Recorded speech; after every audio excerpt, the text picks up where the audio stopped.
Boa iniciativa, hope nice para waku vontade de gente não tá bora considerar e tá é nice initiative. Sim, seguro, mas o cap atualmente é companhia hop chiquita, dus assim não hop é não pornificar, pero alle beetjes helpen, não?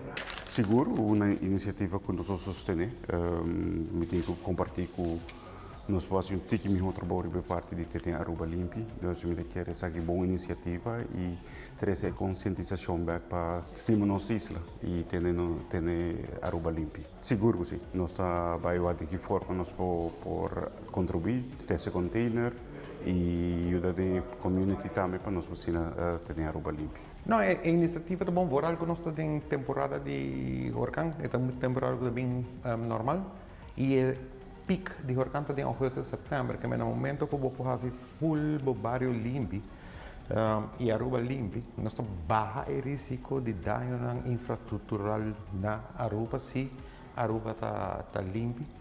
Esse é também para a volksgezondheid, menos maleza contagiosa que pode aparecer de sociedade na Aruba. Que é parte de nós, de nossas tarefas e de risco também da volksgezondheid.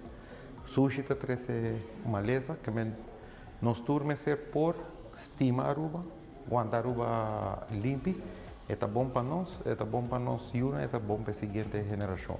A coordenação está nós hardcore, que também nós também ajuda com identificar a área na minha, porque na final é mobilizar-se de tráfego arriba é dia assim nacional, também está que conta, que nós está para ajuda, coordenar e planear para o mais super possível.